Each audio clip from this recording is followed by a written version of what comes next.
ئەم هاوکاریە کۆ دەکرێتەوە بۆ خەستەخانەی ئەوانەی کە نەخۆشی تالاسیمان هەیە پێداویستی دەرمان و شتەکان تکیان بۆ دابین دەکەین لەم ئاهەنگە چەندی چاڵاکیمان هەیە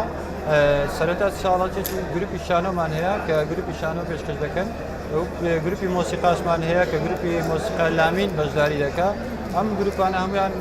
سوپاسیانەکەن بە سوپاسەوە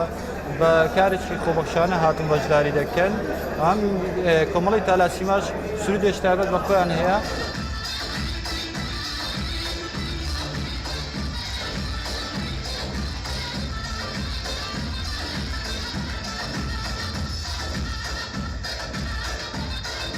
هیوادارم ئەم چالاکیە بەردەوام بێت لەناو قوتابیانە دووبارە بکرێتەوە شتێک بێت لەناو کۆمەلگای کوردیا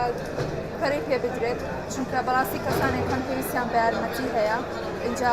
هەر کەسێک لە جێوی خۆیەوە ئەتوانێت کەس کارێکی ئینسانیانە بکە کارێکی مرۆڤانە بکە ئەگەر بە هەر چالاکێک بێت.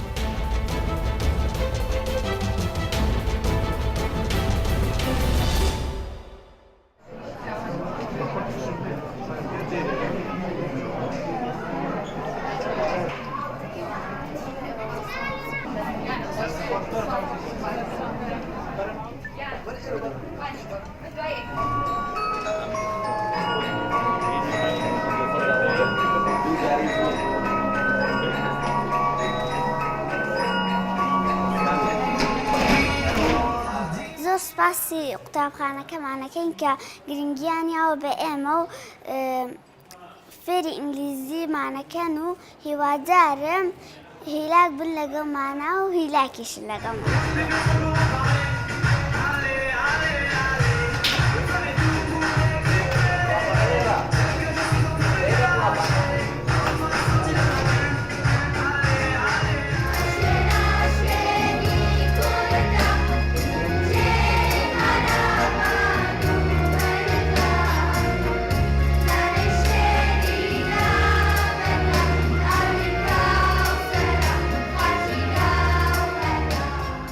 ئێمە ئەزمون و سەرپەرشتیارانی قوتابخانەکەمان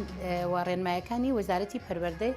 جێبەجێ دەکەین واتە منهەجی حکوومەتی خۆمان ئەخوێنێ بە زمانی ئینگلیزی لە پاڵ ئەوەشدا چەندوانەیەکی کەی تایبەتمان هەیە کە مامۆستایانی بیانی بە تایبەت بۆ زیاتر پەرپێدانی زمانی ئینگلیزیەکەیان.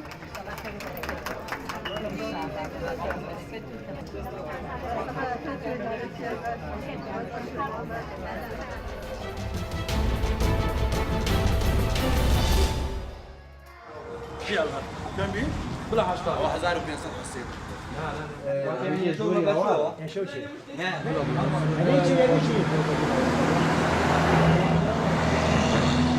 أو زيتوني جندي فاضلية أو مفرقي بعشيقة مفرقي عزاوية زيتون دفروشمون إيرا كيلو كمان هي كيلو بسي هزارة وهي 2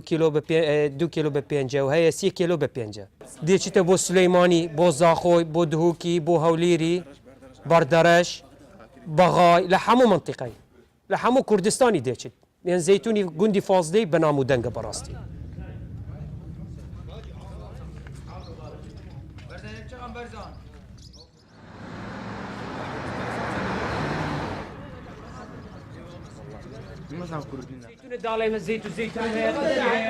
زيتونش زور يعني زرر بيجاشتي ليرة زيتون وترشي هو تقريبا ماوي 2 سال ونيوة بازار نية او زيتون همو راوستا ليرة همو كبس بيلا السريع بازار خوش امن واسايش هاي لبس ساي بيجمرقو بازار خوش و بيجمرقش ليرة امانة يرب